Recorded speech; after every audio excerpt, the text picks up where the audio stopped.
Some 2.0 JWA action here. This is my current team. Terravexus is still a placeholder for an eventual epic I want to bring in the form of Thylaquitator, or whatever it's pronounced as. Unfortunately, my Thyla is not anywhere near high enough leveled. It's like 24 right now, maybe, so I haven't brought it in. I've boosted Dioraja, Trico, Tenontorex, Ardentis, and Magna. Only partially. I haven't fully boosted them. I want to do some battles and kind of get a feel for if they need more HP, if they need more speed, more damage, etc. Tenontorex is close to full. I think he's only got like 1 or 2 tiers left because I used him to raid. On the note of raiding, my alliance got 2 Mortem Rex kills. I participated in both, but I was unable to record either of them. I had a bunch of recordings of failed test runs while we worked out our strat, but the actual kill, yeah, my Thyla's 24. The actual kill I did not get to record. So I'm going to try and get a kill recorded next week. Now that we've worked all our kinks out of our strat, we should be able to get like 5 or so kills maybe throughout the alliance. We have 3 of the same people who have to fill dedicated roles, and we can only swap 1 slot around between different members. So that's why I'll have to be there for every kill, and so will 2 other dinosaurs that we don't have any replacement options for. We're just swapping around Ardentis Maximus, basically. We did a really novel strategy. Well, sort of novel. We had 1 novel member in the team. So we had Tenontorex, my Tenontorex, as backup healer and damage and distraction. We had a Dilorachirus with, I believe, 9 tiers. Excuse me. Level 30 with, I believe, 9 tiers as our primary healer. And then we had a 28 fairly heavily boosted Ardentis Maximus tank. It had to be fairly heavily boosted in order to be viable as the tank. And then our last slot was a level 28 Dilophosaurus, the rare. And that's where the novelty came in. Now, the thing with Dilophosaurus is he got an interesting moveset change. He has 3 distracts, 2 cunning attacks, including a cunning rampage, which is a very rare move in 2.0, actually. And then he has a distracting impact on top of that, which is really interesting because he can go distracting impact and then next turn do one of his cunning attacks, and that's 100% debuff. Unless you're fighting a raid, and then, of course, the distracts don't stack as high. But we did manage to get one of the rampages from Mortem Rex down to 0% damage by stacking distracts from Tenontorex, Dilorachirus, and 2 distracts from the Dilophosaur. So it worked out really well for us. I'm not recommending people level up and boost the Dilophosaurus to beat Mortem Rex. The hybrids would be better. But if for some reason, like in our case, you have a 28 Dilophosaurus hanging around, it's good. I got 50 Mortem Rex DNA from the raid. Everybody else only got 10s. It's absolute bullshit that it's randomized. I'm saying that as somebody who came out ahead with a 50. It's goddamn nonsense. That's not a raid exclusive thing like that the rewards would stack to crazy intervals randomly. Apparently you can get up to like 160 or maybe 200 DNA max from 1 raid. So if you get 10s every week, it takes you 30 weeks to unlock it. And if you're incredibly lucky, you get it in 2 weeks. I don't know how that looks acceptable to Ludia on paper. It's completely goddamn ridiculous. That was a good neck crack. Yeah, it's bullshit. I like raids. I like 2.0. I dig immensely the changes they made to everything. I know there's a lot of people that don't, but this is exactly the kind of big mix-up to bring the game out of what I saw as an incredibly stagnant environment. So I am all about this. Even with my complaints, like Mortem Rex, and how bad the battle connections have been again, as well as another big complaint. We're going to try and get 1 battle in here. I didn't time this very well, so I only need 1 incubator. I filled up the rest of my incubator slots, and I'm like, oh yeah, I have some fucking YouTube channel. Maybe I should record some actual 2.0 Gyrosphere battles.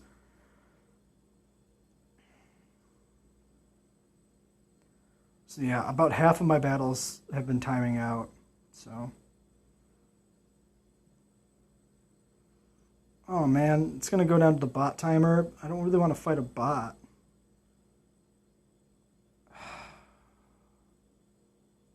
Alright, well, whatever. I'll show off the uniques, the boosted uniques against the bot. It's not exactly exciting television, but this will be half of an update video, I guess. But when you can look forward to actual interesting content, as opposed to having interesting content now.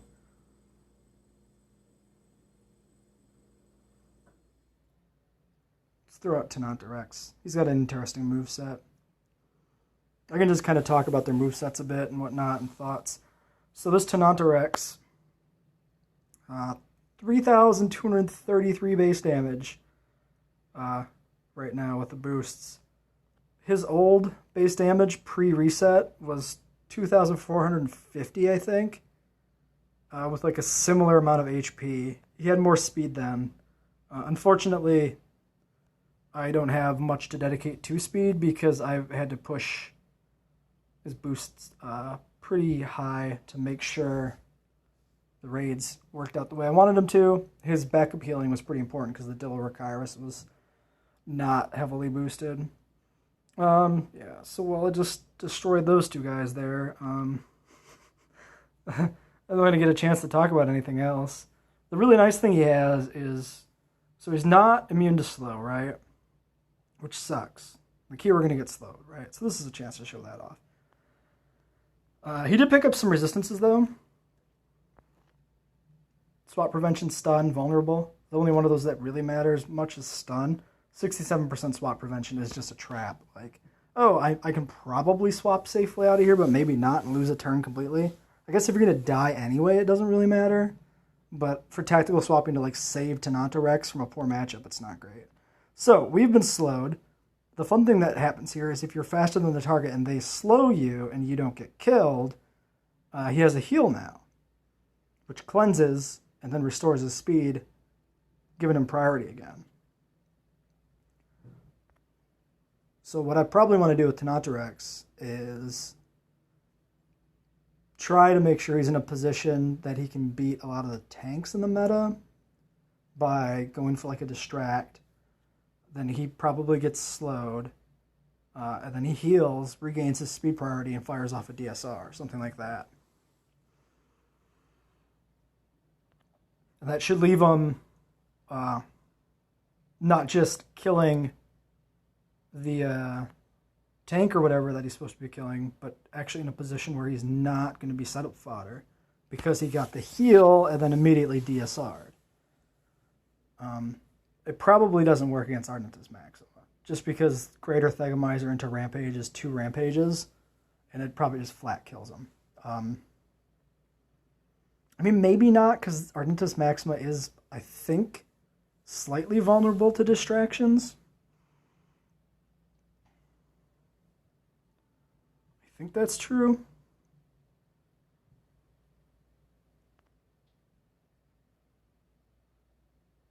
I'm not going to check. Instead of checking, what I'm going to do is I'm going to just open this incubator right now, and we'll go back into the arena. The recording seems stable, so it's like, oh, I should keep doing some stuff. Sarco DNA is actually nice for me. I got Sarco leveled up as well. I was going to originally run... Oh shit, I didn't start an incubator. Wait. Does this cancel button not work? Is it just for show? Oh, please don't put me back on the map. That's going to lag so badly. Oh, no. Disastrous. I fully expect this recording app to crash now. Oh, maybe we're safe. Maybe we got away from the map quick enough that it's not going to go crazy. All right, let's try and go back in and maybe get a real battle. I've fallen a bit in rankings, in part over not boosting immediately and not boosting fully, but I was already down on a bad losing streak going into 2.0. I was like 200 points down. But I'm perfectly fine with that. I mean, who really gives a shit about this season with Wurosaurus? I actually want Wurosaurus, because Tarkus is in my, like, how I'm getting AI battles when I actually want them. We're going to let this one go and try to fight a real person. Yeah, so Tarkus is actually in my backup lineup, or / my tournament lineup. So the Wuro DNA is actually useful, but I don't need 6,000 Wuro. Who has the coins to level a Tarkus up that far? It's already 27 or something, especially with coins being nerfed in 2.0. Really, where is everybody? I haven't been able to fight AIs much. I've been getting player battles and they just keep crashing, not crashing, but not connecting. And now all of a sudden it's just AIs when I actually get to record a video.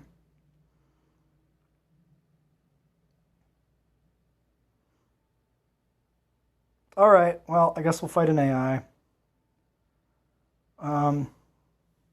It's just another chance to see some of the other dinos in action against bots. Not optimal. I apologize.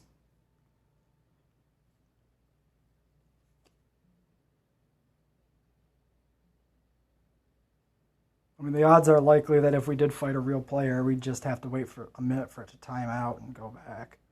All right, well, we have our Dentist, who is a monster. So let's go with our Dentist Maxima. See if we can sweep the bot. So Trico slows now.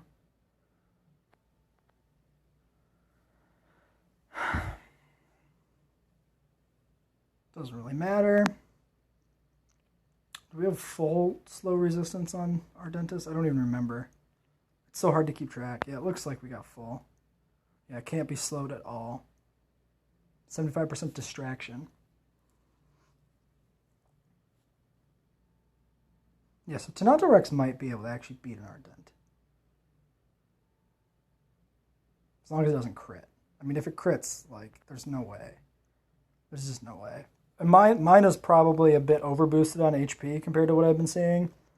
I did that under the expectation of using it in raids and boosting up to a level where it could survive the hits I wanted to survive, but it seems to be unnecessary.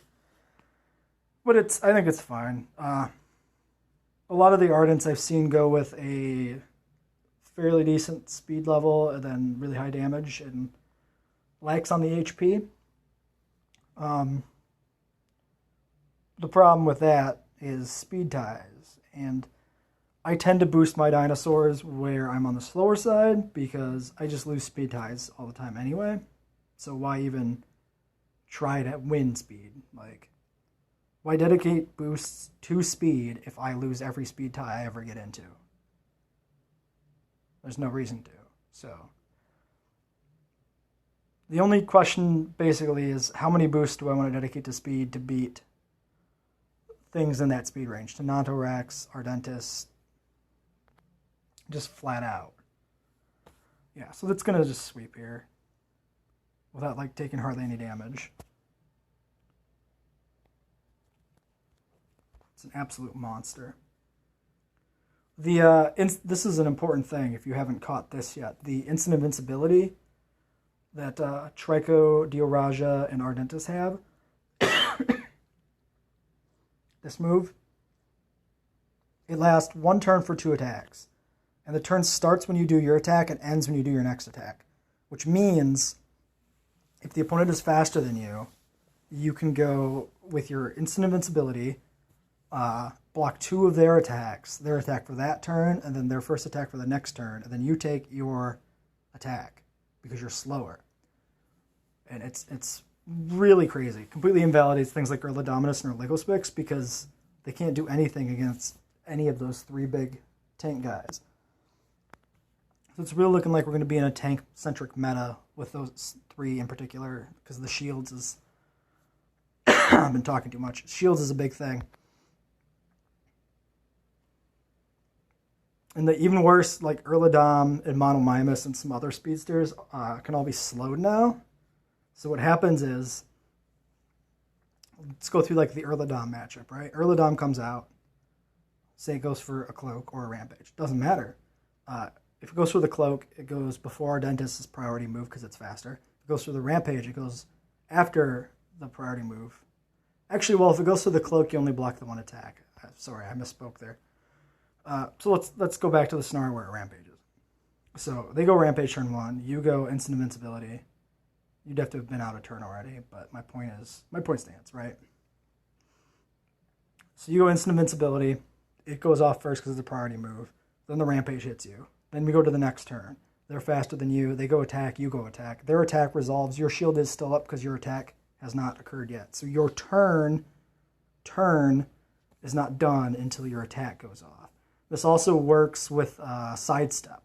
So if you have a Katsurayan at like 140 speed and you're facing down like a 150 speed guy, right? Wait, let me think about this. No, you'd have to be slower altogether. Because if you speed up, then you would attack first. So if you're like a unspeed boosted Katsurayan and you're facing down like an Erladom with like 160 speed, he goes Rampage and you go sidestep. Your sidestep resolves. The Rampage happens. You dodge the Rampage.